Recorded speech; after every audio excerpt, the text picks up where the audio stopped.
Hey, welcome back in today's video. First off, it's really good to see you. We're back with another very important interview on the topic of Dahvie Vanity. I hope everybody had a good weekend. I know we've been covering this topic, very important, very heavy topic. I'm going to try to get out some lighter videos, back to normal videos a little bit within the next couple weeks as well, but this is very important work. If you're unfamiliar who Dahvie Vanity is, he is an old MySpace musician that played for a band called Blood on the Dance Floor. He currently has over 30 sexual assault allegations, most of which are 13, 14-year-old girls, some even 10 children. And we're raising awareness towards this. I feel like it's important not only towards this investigation, but just in general to show survivors that their voice can be heard.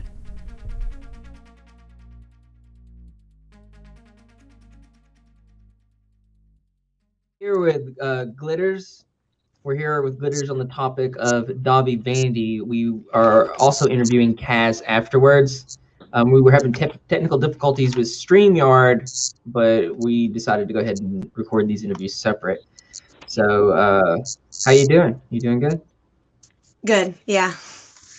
Cool. I like your hair. It looks cool. Thank you. Green's your favorite color. You said you were the green lady of...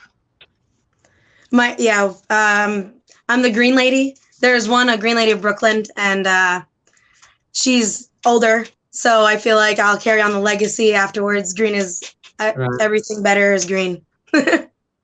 Yeah. I had green hair once. So let's start at the beginning. Talking about Dahvie Vanity. You had just moved to Florida. Yeah. I just moved to Florida about 8 to 10 months prior. School year was finished. And I didn't really have many friends outside of school. So I was I was on MySpace a lot. And besides my friends at the mall. But anyway, I noticed that I got a message, and it was from Dahvie. At the time, he was the hair god. That was his whole thing. He reached out to me, letting me know that he liked my look and that he would like to do my hair.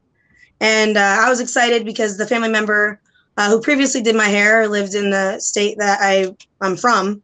So I was excited for that because it was 13 years old, me trying to do my hair. And I remember him showing me his hair stuff, like sending me pictures and stuff like that. So I would normally hang out at the mall. Mom would drop me off on Fridays or Saturdays, or both sometimes. It was just us mall rats is what we called ourselves. The scene, the goth kids, the emo kids. And sorry, I had a phone call. Take your time. So she would drop me off, and then afterwards, when the mall would close, we'd go to the movies across the street. And then usually my mom would either pick me up, or I'd make arrangements for me to hang out with friends or go spend the night at friends' houses, so she wouldn't have to pick me up, which was a plus for her. So he agreed to meet me there at the mall, and then to the movies afterwards. Yeah.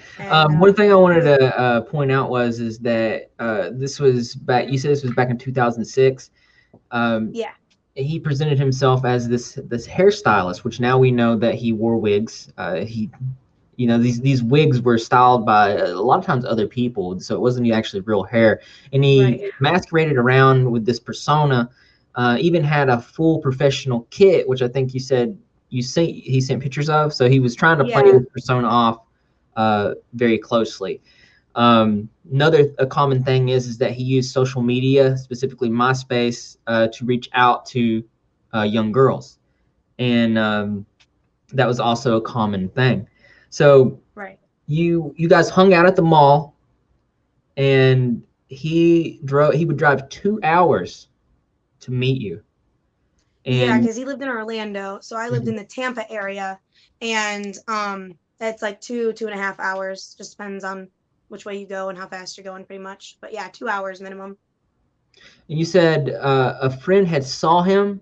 One of your friends saw him and recognized him and started asking you about the situation. Yeah, so the mall was actually starting to close, so we're actually about to head over to the movies.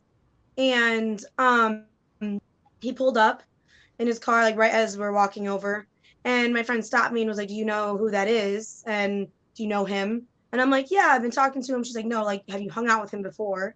And I said, "No, I haven't." She goes, "Well, I've heard some things, so like, don't be with him alone." And I said, "Oh, don't worry, like, because we're all going to the movies, to all hang out." So I didn't think it was a big deal. So I was like, "Don't." I told Right. her, "Don't worry, you know." Hmm. Um, so then I got in his car, and he immediately tried to kiss me right when I got in. He grabbed me by my face. Was this was this And the I first kind time of that you guys had any type of interaction? in person, right? Yeah. So do you, Otherwise, it was just messaging for about 2.5 weeks, maybe three. Um, so I was 13. He told me he was 19. So just I thought, that's just what boys do, they like you. I was only 13. I didn't really know how flirting worked. yeah, he a lot of the experiences that I've interviewed other girls, he was a lot of their first experiences, which is sad. And Right. oftentimes he would lie about his age. He would say he was much younger. So that's Yeah. also another common thing. So in about 2006, he was actually 23, I believe. Mm. So, but so he went to, once I got in and I buckled my seatbelt, then he proceeded to grab me by my face and actually kiss me. Um, like I said, I thought, oh, well, that means he likes me because, I was just 13. We went over to the movies, and he parked in the back, like around the back of the movies, Yeah. not right directly in the front. Um, So then we had to walk through this tunnel to come through, and we're hanging out in the front of the movies. And he just felt very like he looked very uncomfortable. So he told me like, "How about we just go see a movie together? So we can, it's just us." And I was like, "Okay, cool." And I didn't think of any, the only thing I thought was, "Oh, maybe he just wants to get to know me. It's cool. He likes me, whatever." Was there So was there anything when you guys were in the car that you thought made him uncomfortable, where he decided that he wanted to go to a even more secluded area? well, he said, "Oh, well, you have a lot of friends," because he thought it was Your probably friends just gonna were be around. probably a couple of us. Hmm? So your friends were around in the car? Well, when we were walking, like there was a group of us. We all walk because it's across a really busy street, so we just all try to hang out, like stay together. Oh, So it was just a big group of us. So then he saw that that was the group that was going to be hanging out with us at the movies. So I I assume that made him uncomfortable because he didn't think that's how many people. There was a good 15 of us. So right. um, but then so he suggested we go see a movie. Um, so I agreed, and we went in. And in the theater, the seats, the armrests, they actually Mhm. come up. Yeah. Um, all the seats, not front, back, just all of them do. And so he put the armrest up, and I remember we were kind of like he put his arm around me. It was kind of like we're cuddling part of the movie. Um, and he kept on trying to make out with me like the whole movie, and I was really kind of annoyed because I wanted to watch the movie. Um, and then halfway into the movie is when he started to uh, take my hand and try to shove it down his pants. And I just remember telling him like, no, like no, like sorry, I don't know what I'm doing, because I didn't want to. He kept on getting irritated. It was more forceful every time, and I didn't know what to do in that situation. I was 13, so I was like, sorry, nope, I don't know what I'm doing. Yeah, that's also another common thing that I've heard. He gets frustrated when the individual will not do exactly what he wants in some sort of particular way, almost like he expects you to know something. And you being 13 years old, you don't know all that much. No, and just I mean, in general, just he knew like in the sorry, No, he was 23 years old. He knew he knew what the fuck he was doing. Like the way I feel about it is I do hear other stories, and I have been following up and listening to everybody else, and a lot of that is we have a lot of that's in common, that like we didn't want to disappoint, I guess, him or make him upset. So, yeah. I feel like he perfected what he's doing because he manipulated us because we're children. So you said he would grab your hand, he would try to put it on himself while you were in the theater. This is something you weren't comfortable with. What happened after the movie ended? So after the movie ended, it was dark out. We went into the movie, I think around 6:30 or 7, if I believe. So 2-hour movie, you know, it's dark out. Yeah. And where he parked, like I said, was behind the theater. So, and only way to go to get behind there is you have to go through this tunnel, and then where he specifically parked, it was near a dumpster, and then there was this tree that went over. It like hung over, so it was really dark in that spot where he parked specifically. Yeah, it sounds like to me this is not. Sadly, this is not the first time I've heard of him parking way far away from things. And I feel like in this situation, he parked there. He knew it was going to be dark when he got out, almost like he was trying to give himself as many opportunities as he could to do what he intended on doing. Oh, for sure. I 100% agree with that. But, you know, then I didn't really, you know, think of that. So for sure, he used that to his advantage, that, you know, just me being naive at the time. We went to his car, and he proceeded to try to make me give him oral. And I didn't want to. I didn't know what I was doing. And no matter how much I resisted, he insisted, and actually got really pissed. And aggressive. Kind of insinuated that he didn't drive 2 hours for nothing. Really? So he got very aggressive with you? Yes. Did you feel like you had to do it? Yeah. I didn't really have any options. It was 10 o'clock at night. I'm 13.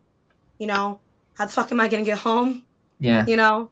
And then also, after resisting multiple times, it kind of, you know, wears you down. Plus I was young, so I didn't really have any really confidence in myself to remove myself from that situation at that point. But I shouldn't have been put in that situation, obviously. Obviously, he's an adult, someone that lied about his age. Yeah. This is not your fault, not at all. This is this is him. This is something that he does. It's very common for him to do these things. He had this sort of MO down before, and I know you know this now, but looking back on it, and you can see everything for what it was. And another thing that you said to me was, and this is also very common, is that he acted normal afterwards. Yeah, he just acted like nothing happened, and drove me to my friend's house, and just listened to music in the car and on the way there, and nothing happened. He even hit me up a couple weeks later asking me, because I was having a party, so he even called me up asking about that. I'm curious to know, did he say anything about BDSM to you at all? Anything about dominant, submissive? I mean, not directly. It was more like, you're gonna listen to what I say, but I don't think that really had any. That's another excuse that he's told a lot of girls. Is I've heard. You've heard that? Yeah, he uses the excuse. He'll go to do what he does. He'll call it BDSM. And a lot of people watching this right now, those from that BDSM community, can tell you that BDSM is different. It's something that's very definitely two consenting parties that are of age and know what they're getting into and respect each other. That's something that he does not have for anybody, but he doesn't respect anybody. Obviously, he takes what he wants when he wants it, and he just uses that as an excuse, for sure. And for him to be irritated, it's an excuse he's developed over the years, because absolutely. For him to be irritated at you for you not knowing what you are doing is ridiculous, because you're so young at this point. Yeah, well, I didn't even know that's what was like. That was my first experience with that ever. So, I mean, the most I've ever done before meeting him was I gave a boy a peck on the lips, and that's it. So it's unfortunate, but the only thing I can think of is that us, us little girls, we don't stay little forever. So, did you said you called your friend and told her about this experience? afterwards, well, I talked to her once I got to her house about it. And she told me that she was really sorry, and she's gonna be there for me and support me as much as possible. But I was too embarrassed and too young to understand what I should do at that point. He's a sick person, so right.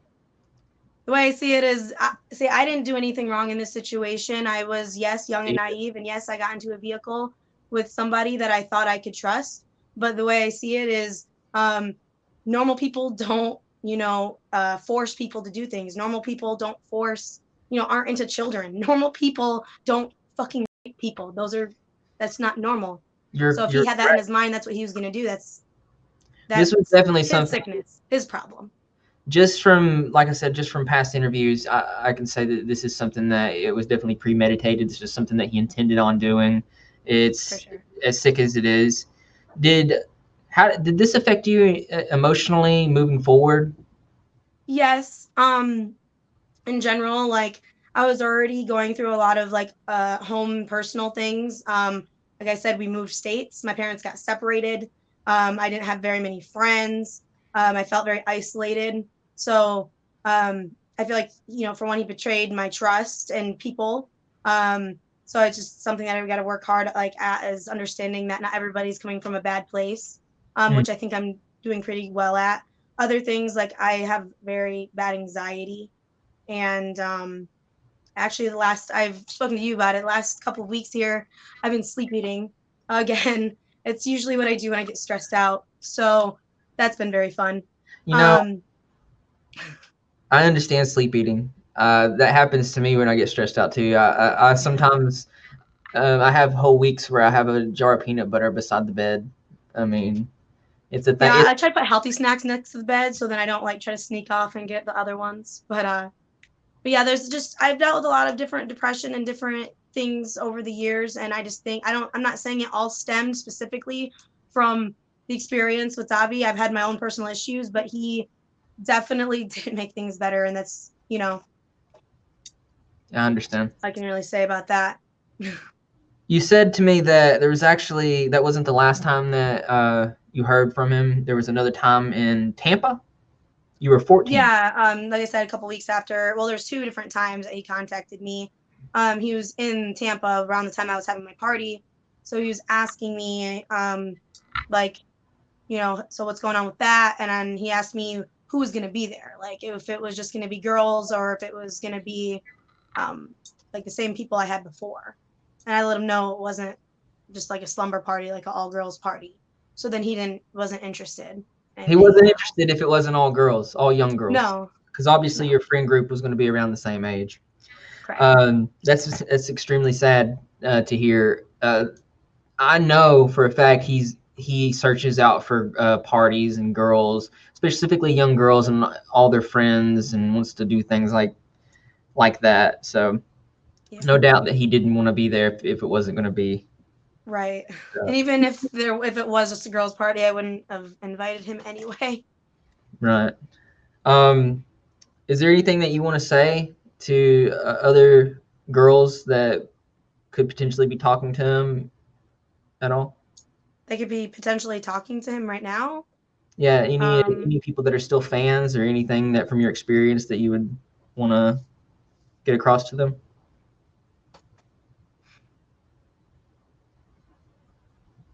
Gotta think about that for a second specifically, because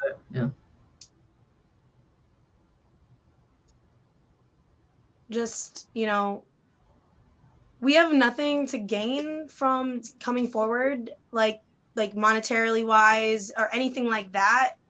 And I just think that our stories are real, they're genuine. and we're looking out for your well-being and other people that, you know, I don't want anybody to go through what I went through.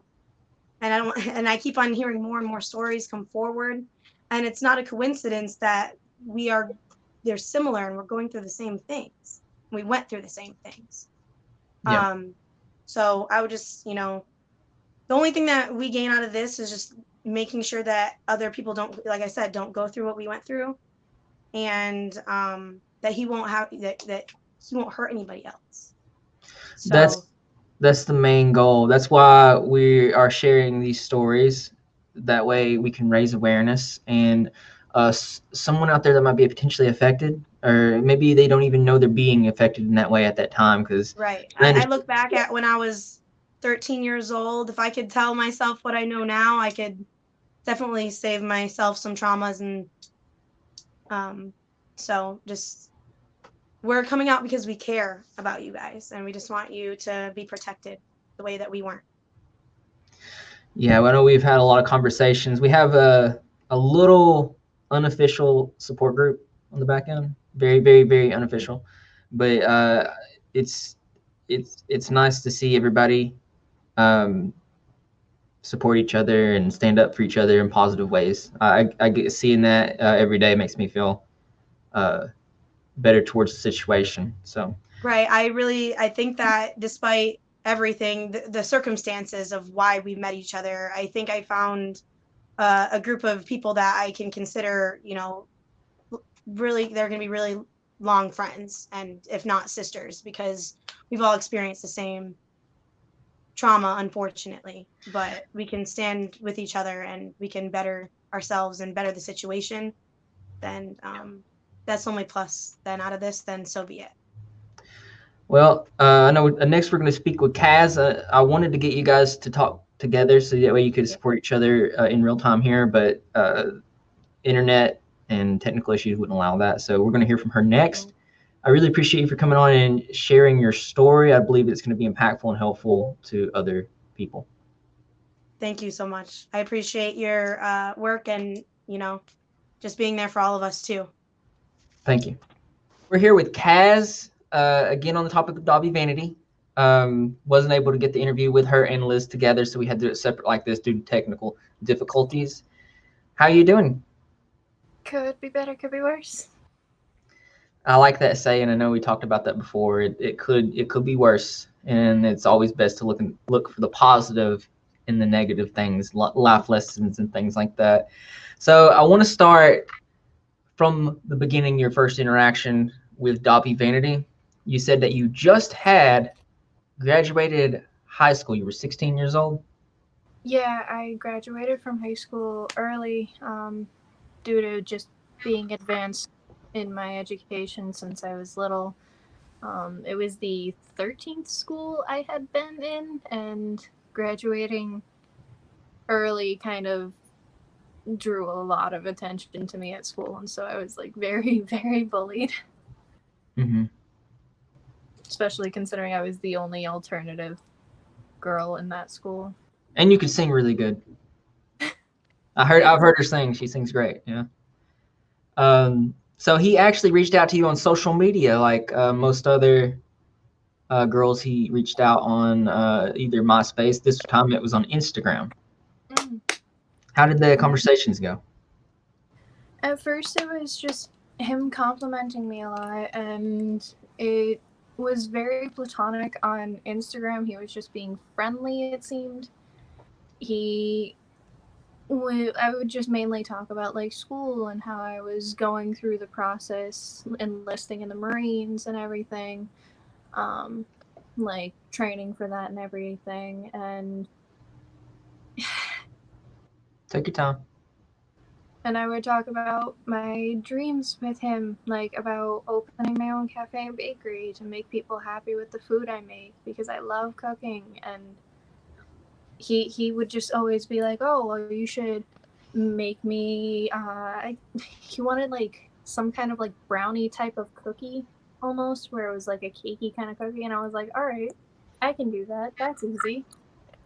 And then after about, I want to say a week, he was just like, I don't want to use Instagram to talk anymore?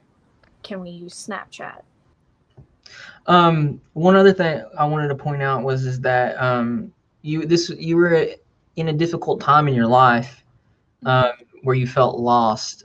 This is something that's another common trend with his sort of MO. Do you feel comfortable talking about the things that were going on at that time in your life? Yeah, I can talk about it. So about a year beforehand, my mom passed. She was not a good mom. She was a very abusive, physically, mentally, emotionally person towards me. And so I was taken out of her custody after she nearly beat me to death one night and put into my grandfather's custody. And a few months later, she died of a combination of a heart attack and a stroke at 35 years old. And I planned her funeral on my own. I handled everything on my own. My third stepfather didn't do anything other than sit there and just say how much he loved her, even though she kept cheating on him. And then come to find out shortly after, he had a new girlfriend very quickly. And so I was still healing from my mom passing and being an orphan, declared an orphan by the state of Pennsylvania. And I talked about that with Dahvie, and so he decided he wanted to be a supportive friend. Yeah, you said things. It started off in what you thought was just a friendship, and then he moved it into onto being more flirty. As soon as we switched to talking onto Snapchat, suddenly things were becoming more sexually geared, I suppose, is a way to phrase it properly. I don't know. He started asking me what kind of kinks are you into?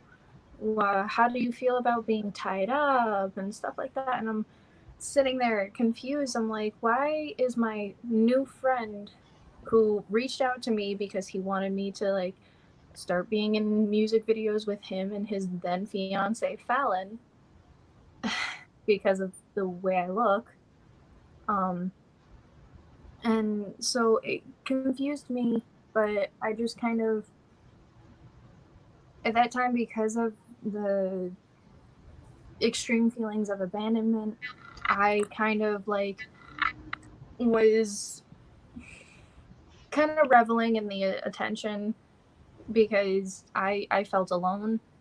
And so it's just you know what, my new friend is giving me attention. I'm not I thought I wasn't going to be abandoned by him, and so I would just would answer his questions because I'm a very open person. I will talk about anything with anyone, as long as I'm comfortable with them. And at that time, I was comfortable talking with him.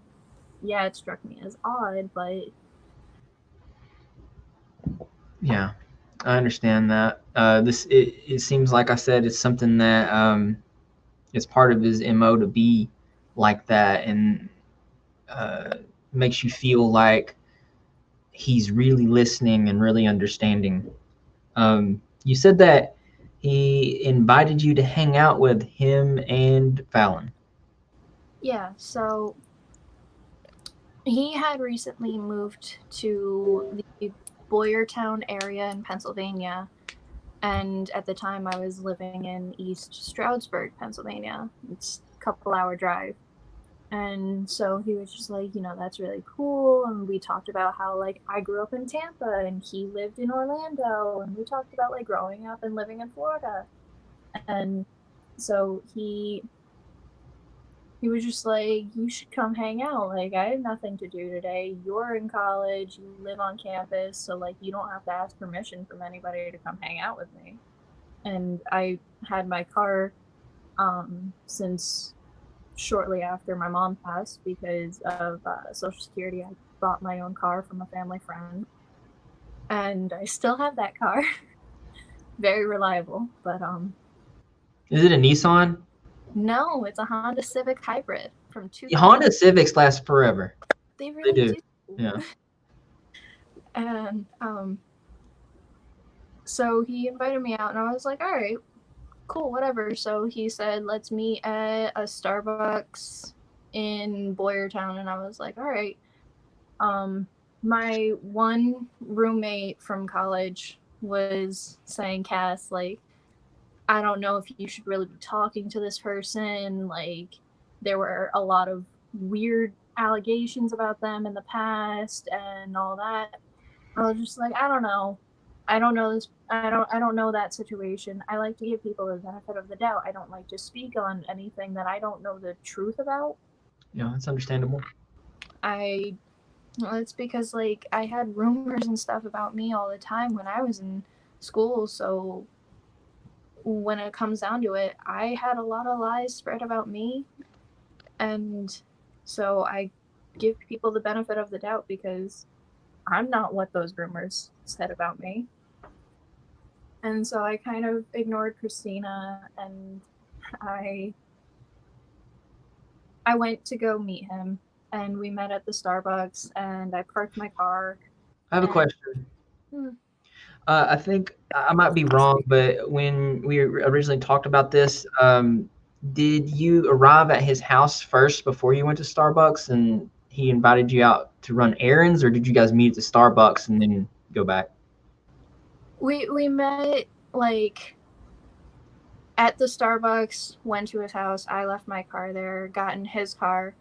And he took me with him to go sign up for, like, voice lessons for himself because, like I said, he had just moved to the area and he was, like, starting to restart Blood on the Dance Floor again. And so he took me to go with him while he signed up for voice lessons. He wanted to get video games, so we stopped at GameStop. And Fallon, for some reason, wasn't there, but I didn't question it. I didn't know at the time that Fallon had no idea about me. Okay. And so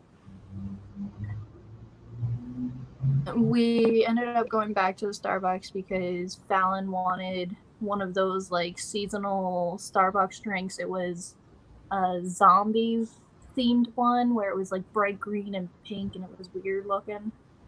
And so we got that, and then we went back. I got in my car, and he then, like, looped back around to me right before I was about to leave, and he was just like, do you want to hang out more? And I was like, sure. So we got back in his car, and we got back in his car, and he was like, you want to go get ice cream? Like, he asked you to go get ice cream. I just want to make sure I'm following this. You said that you didn't see Fallon initially, but she was, like, out at the time. But when you guys went to Starbucks and to run errands, she was still there at the house, and that's why. I have no clue if she was at the house. I don't know where Fallon was. I didn't see her at all. That's strange in itself. That she, like, it, you know, because he got a Starbucks drink for her, so she had to have been close. And is it still daylight at this time? Yeah, it's still daylight. So everything that has transpired and that we're fixing to talk about in daylight. I don't know. He could have put the drink in the freezer because it was one of those frozen drinks for whenever she returned. If she was out, I don't know where she was. Like I said, I didn't see her. Or he could have just lied about the drink in general. Yeah, he could have lied about the drink for all I know. And it's terrifying that people can lie about, like, small things. And if they're willing to lie about small things, it makes you wonder, like, what kind of big things they're lying about. And with him, I found out a lot with lies, and manipulation, and it was scary in the end. So you guys, he asked you if you wanted ice cream, and was he's talking about at the Starbucks? No, I don't know where he was planning to take me. He was just like, "Do you want to go get ice cream?" And I was like, "Sure, whatever. Like, I like ice cream. Who doesn't?" And so he started driving, and then he started like quoting one of their songs, Blood on the Dance Floor songs, where it was "Scream for My Ice Cream," and he was like saying, well, asking me if like I like vanilla and stuff like that, and I was very confused. I was just like, ice cream's good. Yeah. And then he pulled off into a shopping center's parking lot that was empty, and it was still daylight. So I'm sitting there, I'm like, well, is the ice cream place around here? And then the door's locked, and I couldn't unlock my door. And next thing I knew, he... Take your time. He grabbed me by the back of my hair, and with one hand he grabbed the back of my hair, with the other he had exposed himself. Mm-hmm. And then after, he grabbed my jaw and forced it open and threw my head down into his lap.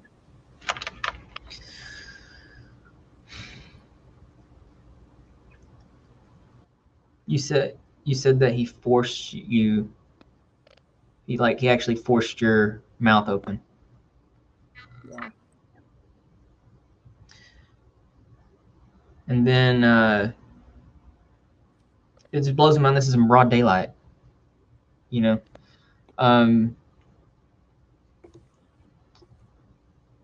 just when you think it's, it just keeps getting worse, and you're sitting here and you're in broad daylight. What happens next? After that, I got quiet. I wasn't really responding to him, and he was just talking about like songs he liked after things finished, and took me back to my car. And I just got in my car and like I said a quick goodbye and just left, and went back to my dorm hall, and I didn't say a word to my friend about what happened. I didn't really, I guess, fully process like what had just happened. I'm also curious to ask this. Did he say anything to you at all in your conversations about BDSM or dominant submissive, anything like that? Yeah, like I said, when we got back to when we started talking on Snapchat. Sorry for my stutter. You're okay. When we started talking on Snapchat, he started asking me questions about like, do you like to be tied up? What kind of kinks do you have? Like asking those kinds of things pertaining to BDSM and all of that. And like I said, at first I didn't really think much on it because I'm an open person with my friends. But I did find it weird because before, when we were talking on Instagram, it was like purely like innocent, normal conversations that you have with a friend about like school and work and whatever's going on in your life. You said there was a point in time where you decided that you actually needed to tell Fallon about this. Yeah, almost a while later. I hadn't spoken to Jesus in a while, For everybody that's watching, Jesus is Dahvie Vanity. His name is Jesus David Torres. Is that right? Yeah. Jesus David Torres. When we were in the GameStop, I actually saw his ID because they needed to check his age for a age restricted game, but he very much looks well over 18, so I was confused about that. Yeah, it's probably just the crazy hair, and he dresses himself up to look younger so he can appeal to younger audiences 100%. Well, he had no makeup on, his hair was a mess, he was just in like regular clothes. It's very interesting, actually. Yeah, I thought it was weird because before on Snapchat he only ever sent pictures like of him with like the makeup on and his hair done nicely, or at least his hair done nicely, and a little bit of foundation on. You saw he wasn't wearing anything when you saw him. What happened when you reached out to Fallon? When I reached out to Fallon, I said, listen, I need to tell you about like the fact of what happened between me and Dahvie that day that I visited. And she was like, what day? Who are you? She like had no clue who I was, which confused me because from my interactions with him, it seemed like he had talked about me as a friend to Fallon. Like, yeah, he made it seem like she knew you were going to be there. You think it's a possibility that he made it sound like it was something that she was comfortable with? Like maybe she was there. Like, did he talk like that at all? Mm-mm. He never once said anything about it being like an open relationship or anything of the sorts. I didn't care to ask. All I knew was he was a taken man. So, like, that's cool. Support the relationship, as I do with all my taken friends. As long as it's not an abusive relationship, I will support your relationship. Right. And, so I messaged her and came to find out she had, like, no clue who the fuck I was. And pardon my French, I am so sorry. You're okay. So I was just like, listen, he's fooling around behind your back. And she goes, well, where's your proof? And so I literally ran through the events of like what happened to her. I told her, I was like, he got voice lessons, he bought games, he took me to Starbucks to get a drink for you, and then went to have me go get ice cream with him, and that's when things happened, and he knew very well I was underage when this all happened, and I explained it all to her, and she was just like, well, how do I know you're telling the truth? And I was just like, listen, and the screenshots that I sent you were the ones that I had sent her of the Snapchat conversations between him and I. And so she was just like, well, that's weird. And I was just like, listen, if you want to like find the Snapchat profile, this is the username, this is this, and you can go on his phone yourself if you want. Like, look yourself, it's there. And as I'm having this conversation with her, suddenly I'm being blocked on everything by him. Oh, he's blocking you. Did she block you as well? She ended up blocking me recently when I tried to reach out to see if she was okay and tell her like, hey, I'm really sorry about like having to tell you about him cheating on. Like, I sent you the screenshot of the message I sent her. I was like, I'm sorry for like having to tell you that and everything. I feel terrible about it, but I'm glad to see you're doing well. You look great. You're an amazing, like, you're like trying to talk to her, and automatically I was blocked as soon as she read that message. Another thing that you told me is back when that happened, that assault happened, you actually reached out to the police. But As it goes with a lot of students, people in young ages, as I found throughout life, the police don't do anything until they have to, until it's in their face. The police never did anything for years when I tried to get help when my mom was beating me daily, as far back as I can remember, until I was 15 and taken from her custody. Like, they didn't believe me for years and years and years and years and years until I was almost beaten to death. Mm-hmm. And it was I've also been through other sexual assault cases and stuff where I've reported it. There was a case I reported about one of my mom's boyfriends in a situation that spanned over 2 years from when I was 7 to 9 that my mother knew about, and a couple years later I went to report it after everything, and they took down my case. They handed me a quilt and said, "We'll let you know," and I never heard from them again. And that's not the first time that I've had cops tell me, "We'll let you know," after I reported something, and never heard from them again.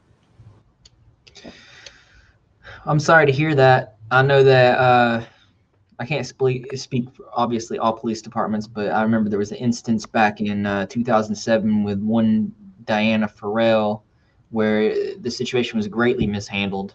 It was reported on the Huffpost by Sebastian Murdoch, where Dahvie was actually arrested for lewd and lascivious battery and let go because the mother said that she would drop it as long as he made no contact. So with her any further. So you said that about the police that you recently have spoken with them. Yeah, I reached out to them again. I haven't heard back, but I think that's because the FBI are now involved. So they probably just handed all of the stuff to the FBI.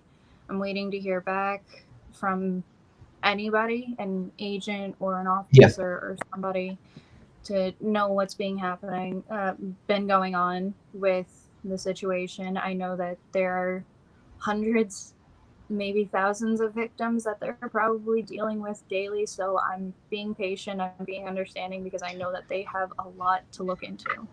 Yes, I'm going to reach out to the corresponding agent probably Monday or Tuesday. I'm going to try to get an update, and then I'll get back to you on that. I still have to send some of the stuff that you've sent to him. But yeah, I do want to say, like I said this with it, to Liz too, obviously what happened, you can't be at fault for it because this person is he knows what he's doing. He's well rehearsed in this. So none of it was your fault.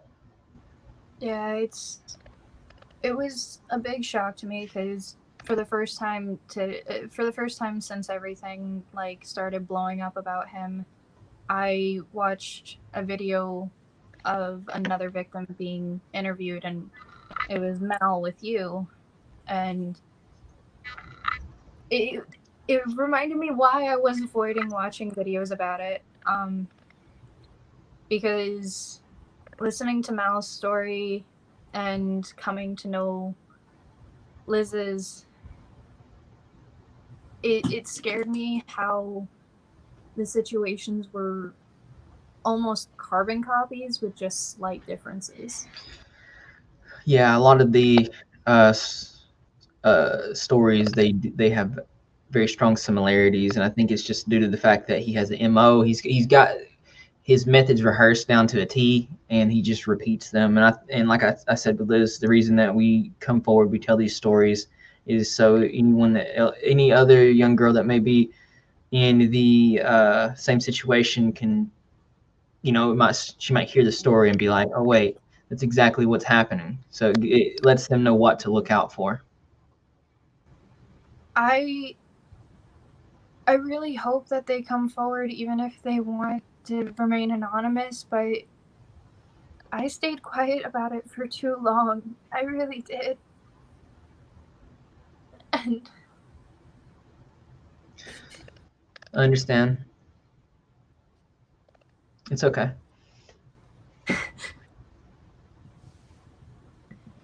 I just want them to come forward and help us with this, because he needs to go away. He's caused a lot of damage to a lot of people. I can't look at friendships the same anymore. I'm very hesitant, very scared of people. It's affected you in the long. What happened? I can't friendships anymore. I question everything. I question motives. I question everything, but I always try to continue to give everyone the benefit of the doubt, because at the end of the day, they could be a good, genuine person. Well, I do appreciate you for coming on here, telling your story.